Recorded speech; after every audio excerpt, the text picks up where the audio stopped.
Alright, so we are back in episode 1. Discussed Rollins versus Cody 2, Lashley versus Omos 2, Styles versus Edge 2, and Charlotte versus Rousey 2 in terms of matches that happened this year. And I hate to think that any of them are going to give us a third chapter at Hell in a Cell. Yeah. I wouldn't put it past this company, though, even though a lot of these matches, especially the ones that went up 2-0, don't have any reason to go for a third.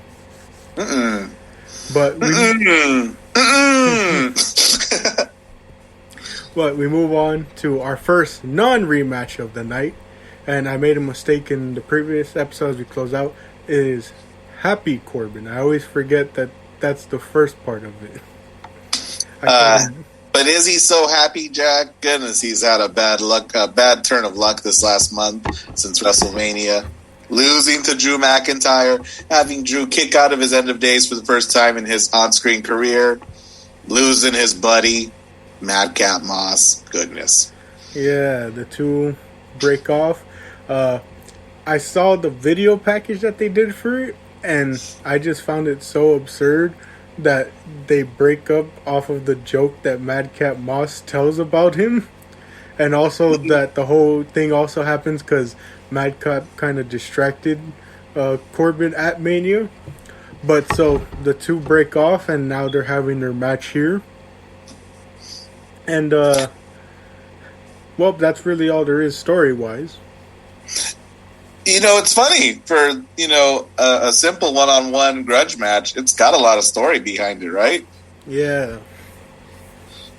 And, I don't know, going into the match, wasn't really expecting that much out of the two.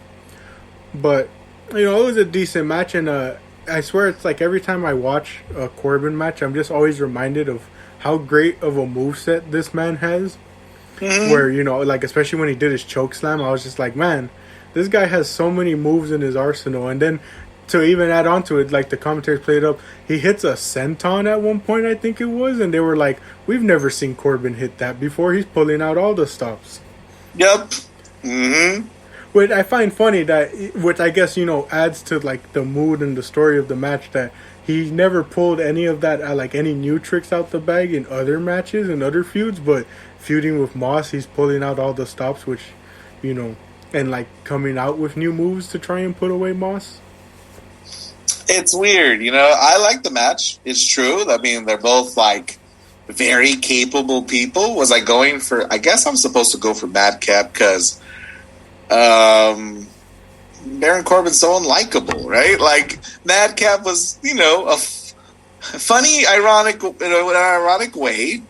You're like, you know what, this guy, I don't know. I love how each of them overreacted to each other's laughs. You're like, this isn't Corbin. This is all Madcap. This is what he brings to this duo. So I'm like, no, okay.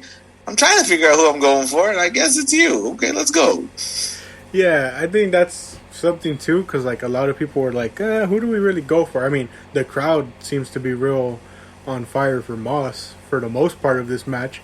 But it's always that's the one thing I always like is there's such a difference between what you see in the online community versus the actual crowds there, where it's you see a lot of people are just who wants to see this match, for example, and then it's the people in attendance are going crazy for Madcap Moss getting in a lot of offense or a lot of comeback offense, when he's... Jack, do you know where this show was taking place last night? I did, because it was so random that I had to look it up just to make sure I heard. I forgot who said it. I believe it was in Rhode Island. At the Dunkin' Donuts. It was one of those stadiums where you thought you really should have second guessed giving that name to the building. You know what I mean? Yeah. But it is in Rhode Island, and I wanted to bring that up. I'm glad you brought up the crowd, because that crowd showed up to have a good time, and they were all over the people they were cheering, from Cody to Madcap. And that was well received on my end at home, and I'm really excited when a crowd shows up like that. Yeah, and I think it it kind of shows that more companies, at least those especially WWE who can afford it, should take that kind of risk, because you do get some moments where you go to some random town and the crowd isn't as best. But there's also these other places where it's like, because wrestling doesn't happen there so often, you get all these, actually excited fans that show up to the event and are loud and popping the entire night. Yeah. For sure. And it's funny too, what tracks or what builds up steam on YouTube. Did you know, Jack? Because we had a arm wrestling match on Raw recently between Omos and Lashley. And you might think to yourself as a cynical wrestling fan, what are we wasting our time with an arm wrestling match for? Did you know that arm wrestling matches on WWE's YouTube channel garner millions of views? Yeah, I've seen that. And then, I forget, I think it was, what was it? There was something from the night that got a ton of views. It might have been the clip of Rhea joining Edge's group, I think it was, that also got a ton of views too. Yeah, you just can't take for granted the little things. Yeah, so, this was, like we said, a pretty good, decent match. And, again, won't put it past them to do a rematch, but they let Moss get the victory here. Where usually you'd think you'd see Corbin win and then have a second match where this time Moss gets to win. No, they kind of capitalize on the fact that the crowds have been hot for him lately. They let him get the win over Corbin. He wins with a sunset flip that I thought Corbin was going to kick out of, but he didn't. Counting Cody's, it's the second of the night that you kind of got one over on him. But I was excited for him. I was like, oh, got it. You got me. Yeah, it definitely surprised me too. But and here we go. Our blockbuster, definitely not a house show main event with nothing on the line. Nothing's being unified. What are we doing here? It's the good guys versus the bad guys. It's funny you say that, because the first line I literally have on my notes for this match is, this on paper looks like a house show main event rather than a pay-per-view main event. For sure. And think about it, Jack. Think about the early 2000s. What would be, I was thinking about this and I was excited to talk about this with you. Replace the people involved with their early 2000s Attitude Era counterparts. What would the 3-on-3 6-man tag main event be? I would say, obviously, so replacing Roman and Drew would be Cena and Orton, probably. Okay. And then, or actually, let me think. Okay, well, I would say maybe Cena and Orton, and then probably DX on one side. I might want to replace Orton just so that he can be in the tag team with Edge as Rated RKO.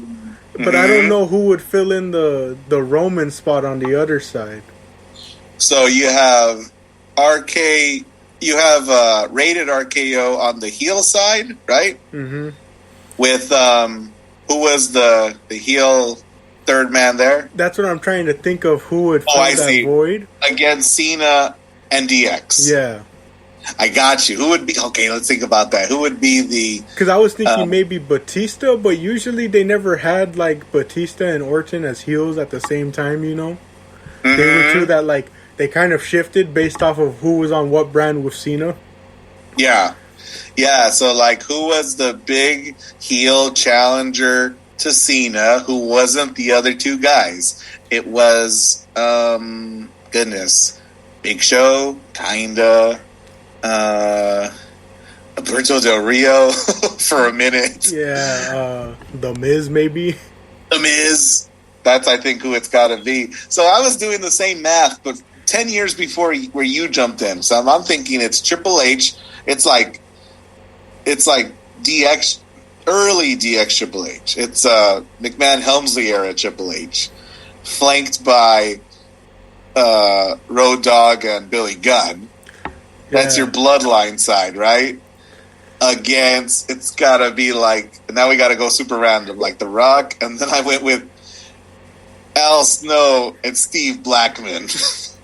Or, if you want to match, the whole star power of it, you can have McIntyre be Stone Cold, with the Rock and Sock Connection as the tag team in place of Rock RK and Sock Bro. Connection would be incredible. And you know what's funny? I was doing that math thinking, you know what? I'm not even mad. I would be looking forward to that match with nothing on the line because everyone involved is so entertaining and athletic and capable.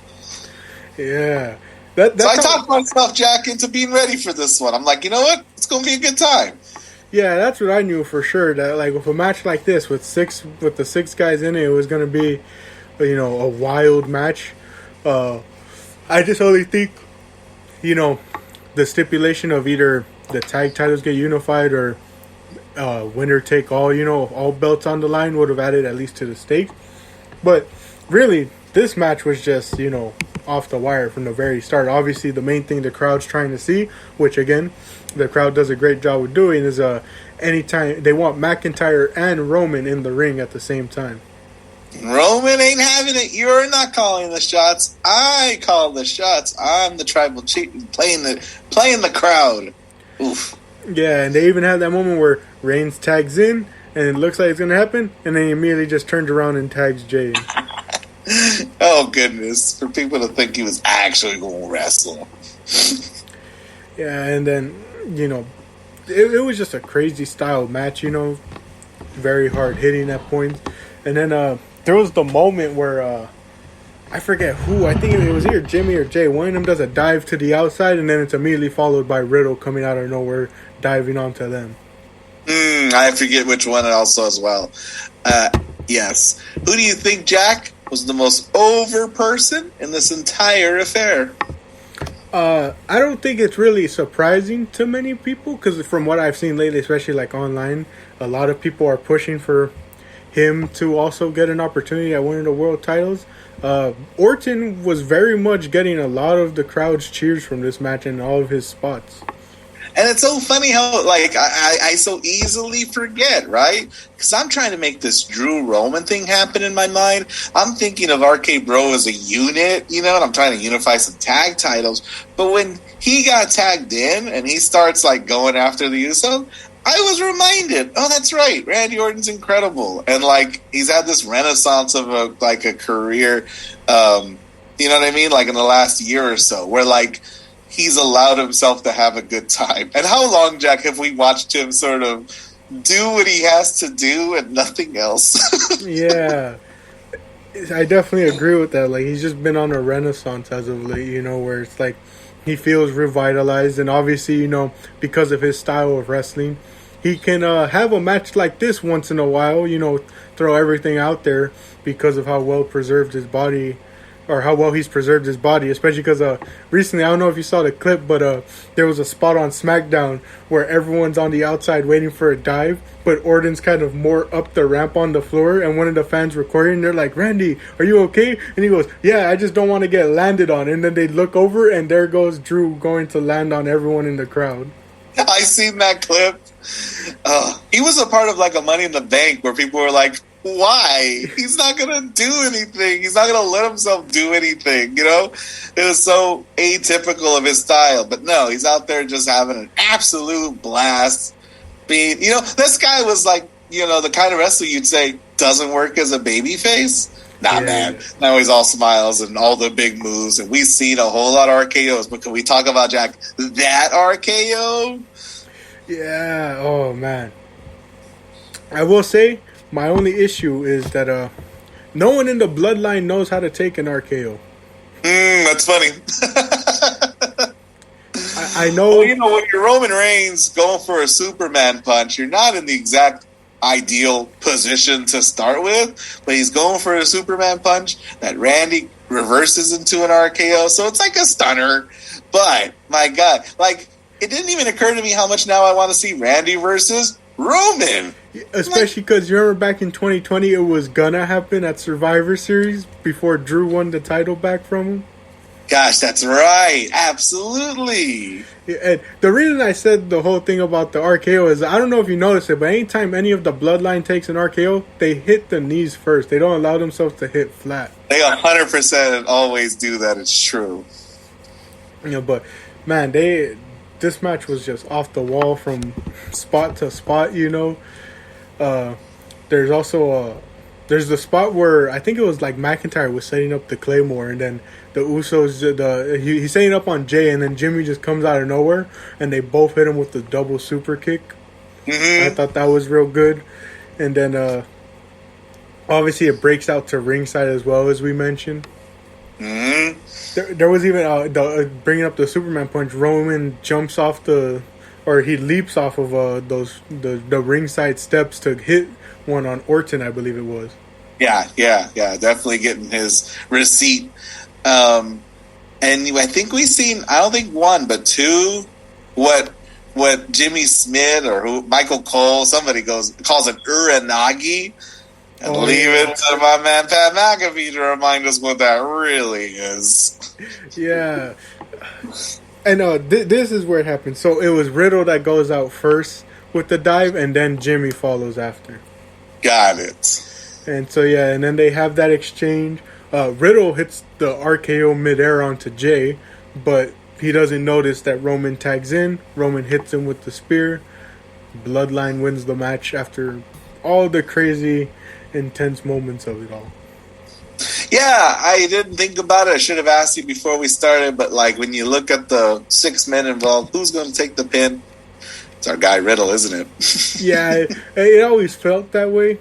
And like I thought, well, if the Bloodline's losing, it's probably Jay taking the pin, if anything. Well, yeah, and like, you know, there's a lot of story to be told about which Uso lets Roman down. But they got the win because they are the one Bloodline. Yeah, so I was about to say they retained because I still have it in my mind that it was a winner-take-all match. Something was on the line. Goodness. Pride was on the line. Jack, here's a question I want to ask you, because I think you enjoyed this show, I think, more than you anticipated for a show you weren't even aware was going to happen before the weekend. But here's what I wonder. Of the 6 matches that were on the card, are any in contention for your Match of the Year list? I think as of the current moment, like, because we're about to be halfway through the year, and usually you have people with their halfway list. If I think about it correct, because I'm thinking of the matches that have happened so far in WWE, and it's like you have Bianca and Becky at Mania, Cody and Seth at Mania. Now I'm looking towards AEW and all the other promotions. I think maybe, if anything, like at the halfway point, maybe the main event could be on there, like sliding, or even like on if I have to do rewatch and compare it to maybe the Rollins Rhodes, if I watch both of the encounters and decide which one's better, maybe it can have the advantage over the previous one, given the new story elements in it. Yeah. I was thinking about that just because we're so close to halfway through the year, right?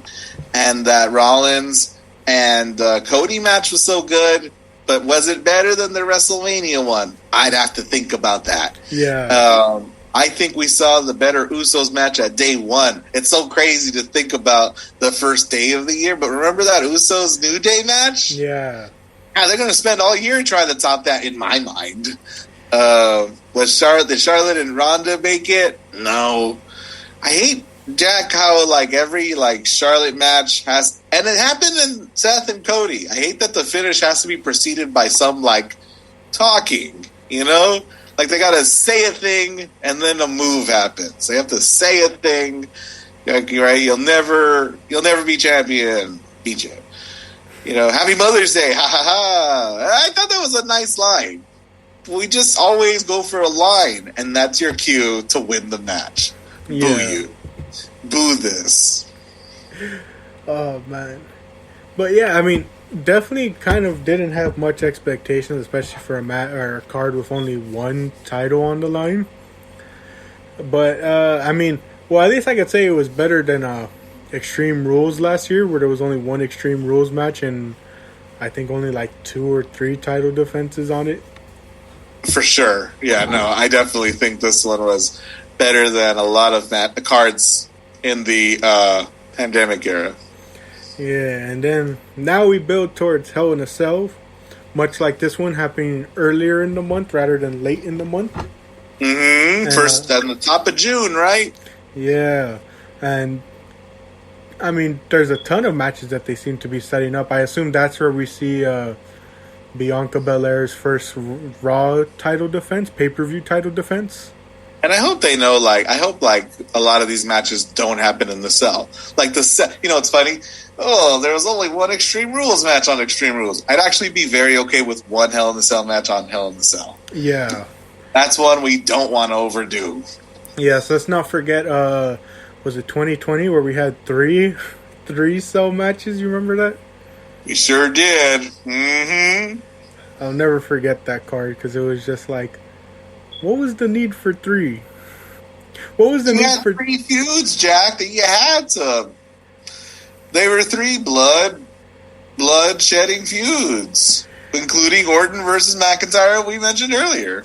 Yeah, I mean, I guess the only confusion was, why is one of them an I Quit match taking place in a Hell in a Cell? Which, I mean, that's an interesting concept.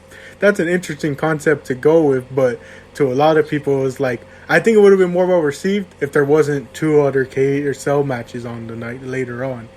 That I Quit match, too, was definitely could have happened without the cell. Literally photoshopped the cell out, and it's a fantastic match. Yeah. But so we build towards Hell in a Cell next. It's looking like they're going to do a triple threat, so I don't think it's going to take place in the cell, but Bianca, Becky, and Asuka are looking to have a 3-way dance at Hell in a Cell. We don't know about any of the tag titles. And as far as the main title goes, I brought it up in the previous episode. Recent news came out. Of course, this is just rumors at the current moment, so can't put too much faith into it. But the current rumor going around is that Roman Reigns is going to be taking less dates in the coming weeks. So you're assuming he's not showing up on house shows for the time being. He's probably not showing up on Raw or SmackDown for the time being unless he's needed. And everyone's kind of just hoping it means that, well, hopefully he'll still be there for the live events, as in the pay-per-views. I heard down the rabbit hole that he's not going to defend the title unless it's in front of a stadium of people. So Hell in the Cell, small pickings. SummerSlam is when we're going to see him defend the title next, which frustrates me a great deal. Well, don't forget, Money in the Bank's also taking place in the stadium. You're right. So it could be that. But they're reserving him for big shows like that, which is frustrating because I'll tell you what we were all clamoring for was another absent champion like Brock was for so long, right? Yeah. It seemed like to be treating him like Brock. Good on Roman that he's getting the Brock treatment, but we're getting the Brock treatment too, which means not 1, but 2 titles are gone from TV, and what are we all fighting for? It's so absurd for Edge to be like, I'm going to be on the top of my mountain of, well, we'll wait for the titles to be a little more available. You know what I mean? Goodness gracious. Everybody's fighting for nothing until we take down Roman. I went on a rant right now. I lost my train of thought. He's not going to be there unless it's a big show. And then, Jack, when somebody beats him, are they going to get the Brock treatment too? Or how quickly, Jack, are we going to go from super exclusive, only the big shows, to Cody's at every house show with the belt? Yeah. It's like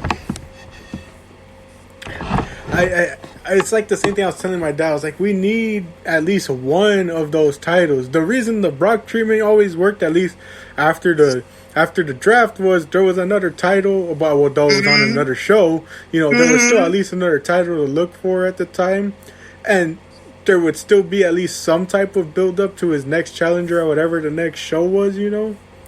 So you're kind of hoping for that same type of thing where it's just you just hope they put the time and effort in for to build those feuds while he's still there. I was telling my dad, what's going to happen? Are we only going to see him in pre-recorded backstage interviews and stuff like that to set up matches and feuds?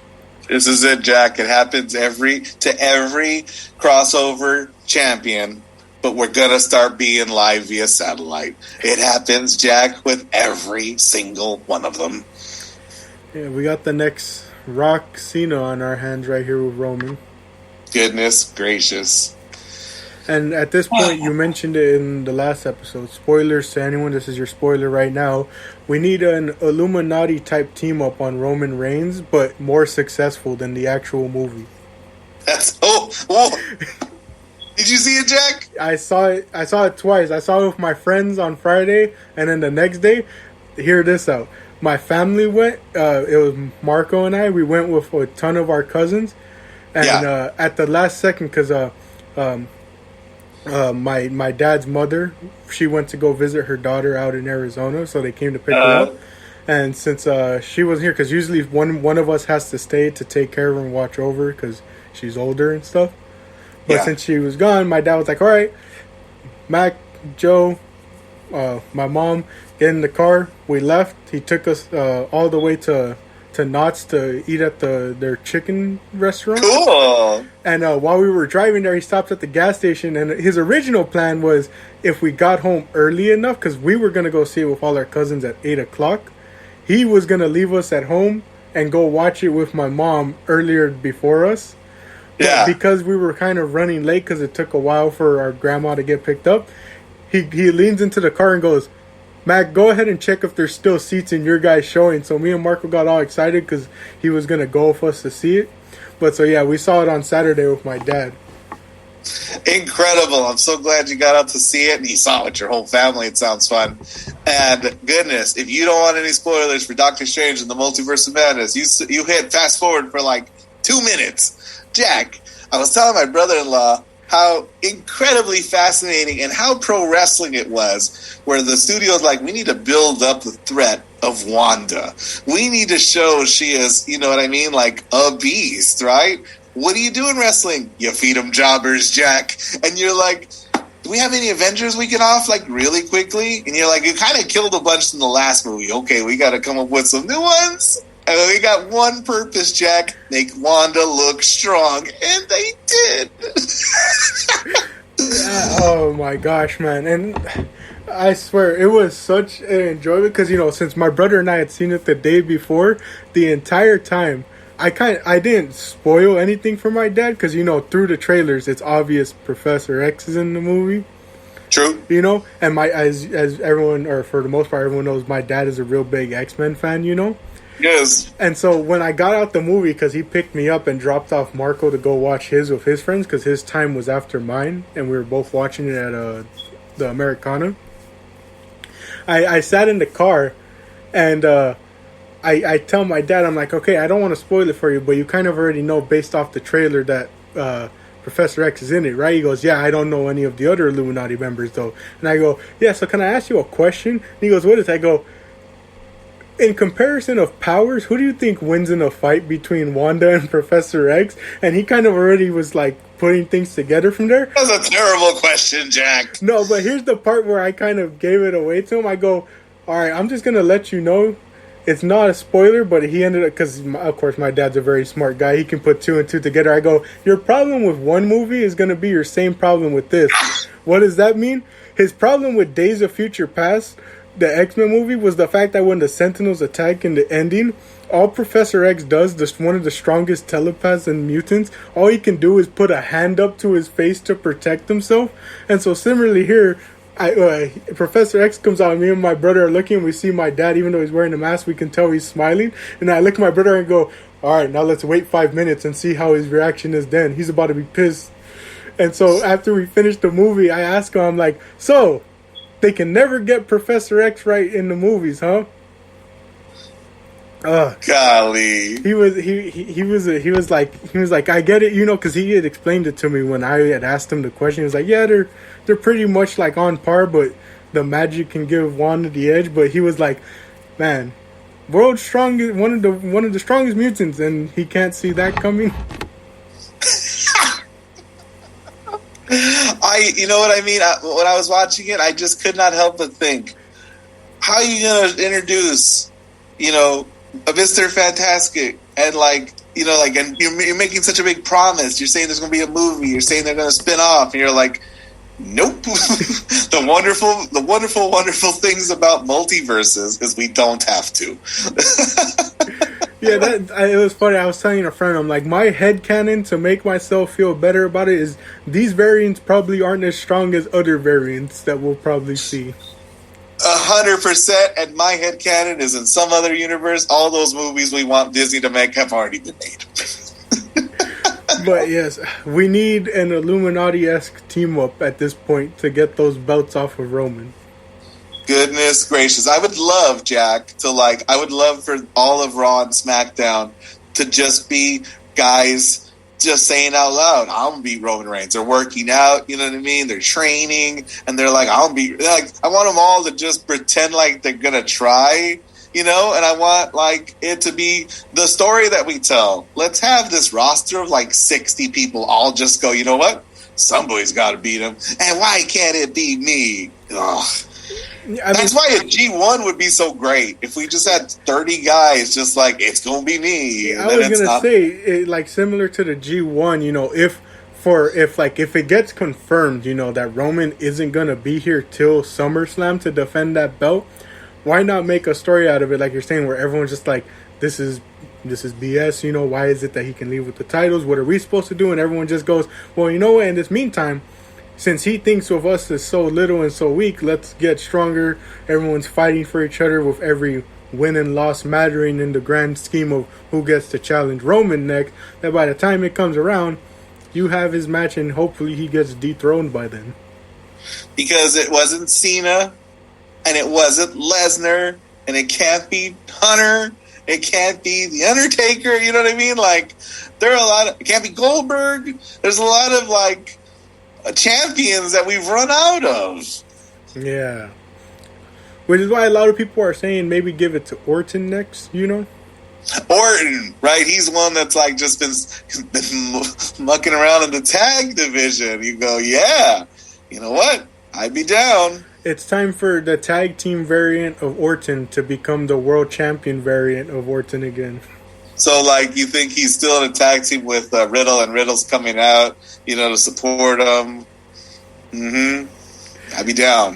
Yeah. Oh, so there's, of course, the predictions that we made. I think it's going to be Cody Rhodes. Yeah, I think my predictions were Cody and Roman. Cody and Roman. I think Cody and Drew, but I don't know. I've seen a lot of people say that Drew at the UK pay-per-view might be having a celebrity match. Or how about that young up-and-comer, trimmed a bunch of fat, looking his absolute best, Walter. That would definitely be well. I mean, wait, now that I'm thinking about it. Yeah, we got Money in the Bank coming up, man. Yeah, let's go. Put it on Walter. Walter calls a shot. We're going to be on the other side of the Atlantic. I won't beat you in my hometown. Goodness, he's not from Wales. I would love to see that, and then because they're probably not going to keep those belts unified for a while. Have Cody maybe take off the WWE one off of them. Mm-hmm. Because like we keep saying, because I have to keep saying it, because people on social media keep trying to argue otherwise. The Rock versus Roman does not need a title. Even though I named a bunch of guys that have failed us, I didn't name Rock. That is true. Who knows? But man, I like you said though. I would only be okay. This is one condition that is absolutely necessary for me to be okay with Rock and Reigns being for the titles. It has to be after the show, after some pay-per-view, live event, whatever we call them. It has to cut to wherever he is in his iron gym, and he has to be putting a glove on, and he has to say, fine, I'll do it myself, and then camera cut. If we get that, take all the belts. Take them all. Yeah, you have this after a team up happens. You put Roman in some type of 4 or 5 way match, against like Orton, Drew, Walter, Cody, and he somehow walks out of that match still as champion, and then as it fades to black, it just cuts to that immediately. Yes. Man, look at you, cowards. I mean, they truly need to do something, especially how we said, something similar to the G1, where we need these guys to kind of show that passion and determination to go after that title again. Because the last one to really have it was Drew. When he lost that title, he was dead set on getting it back at every opportunity he had. And that man walks around with a sword. He walks around with a weapon. Can't get the job done. Yeah, so I'm excited to see, really what they're going to do from here, especially if it's true, Roman. Because, like, the timeline they said was 10 weeks. Like, a 10-week break he was going on. And it's like, well, that takes away Hell in a Cell. That takes away both Money in the Bank and SummerSlam. Because SummerSlam's on in August. It's like, what is he? He has to return for SummerSlam. You can't have a SummerSlam without your two biggest titles. Goodness gracious. And I almost want to say, like, this was the writing on the wall when you saw that, even though it was to set up, the feud continuing, we saw Cody challenging for the U.S. title last night on Raw. And everyone was like, why is he challenging for that title? His whole... he is decked out in red, white, and blue. You think what? If he's been wrestling every week since he came back, he's got what? At most 6 wins total. Yeah. There's some validity to that. True. How did he do? Well, Rollins interrupted the match. Of course he did. Yeah, so it's potentially setting up a third match at Hell in a Cell, more than likely. Copy that.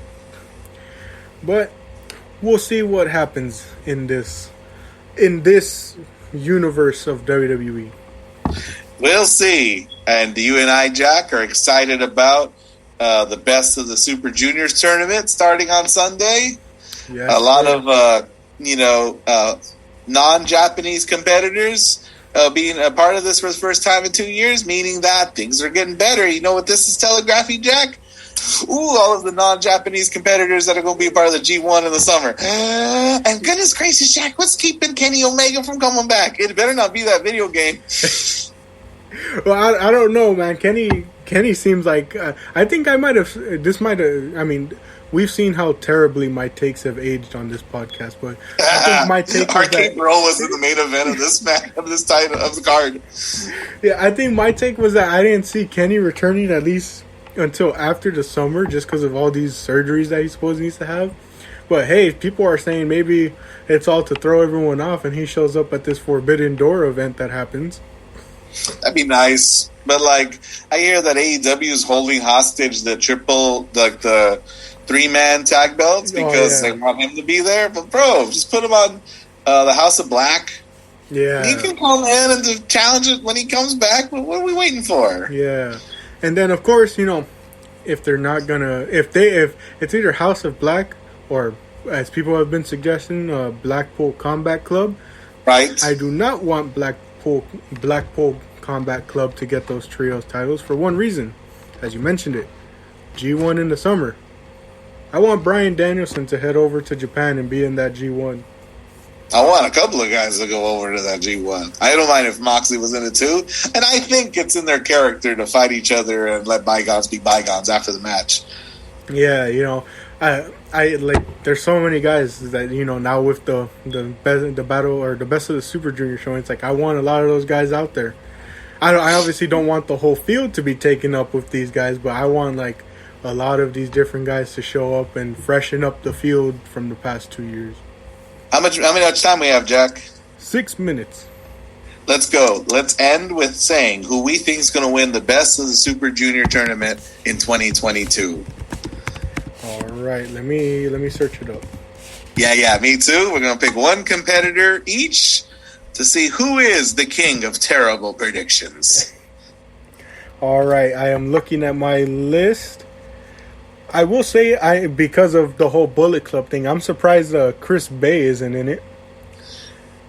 Yeah, he'd have been a welcomed addition. It's true. He would have been my pick just because of how much he's been tagging along with Jay White recently. Yeah, I hear you. I'm very surprised he's not in it, but man, I'm looking at the list. I want to say I love him, but I don't want Hiromu to be it. No, he's been there, done that. And I don't think I want him in the finals either. I'm so bummed that Sonata wouldn't have been in this. He's not a lightweight, right? Not anymore, I don't think. Nah, we got Bush. Mm-hmm. I think. I think my pick is going to be. Because I'm trying to also think of who they've been like pushing as of late. Yeah, like, so I'm having the same train of thought, thinking I don't want to pick Master Wato. Yeah, I'm thinking like I'm looking because like based off of last year, I'm thinking maybe Robbie Eagles takes it because there was a time last year where he was junior heavyweight champion and he even got a victory over Hiromu on one of their big events. Right? I don't think they give it to Yuta. No, sure. He's just there to have a good showing. I know that for sure. For sure. Maybe Show. That's another one I had in mind. I think personally, I think my final, or well, I don't know, because I think my pick is going to be either Show or Robbie Eagles. And correct me if I'm wrong, Jack. Is the current junior heavyweight El Desperado? Yes. Yeah. So who are yours? Is I think Robbie I'm gonna go Show first, and my second one would be Robbie Eagles. So I think Show comes out of A block, Eagles comes out of B block, and Show takes it. I see what you did there. Okay, so I'm going to go with Taiji Ishimori for A block. He'll be the Bullet Club representation, and he's going to go up against... I'm going to go with my heart. I'm going to say Bushi. I think I've picked two dark horses that are going to be eliminated right away. But yeah, I'm going to go with my heart, not my brain.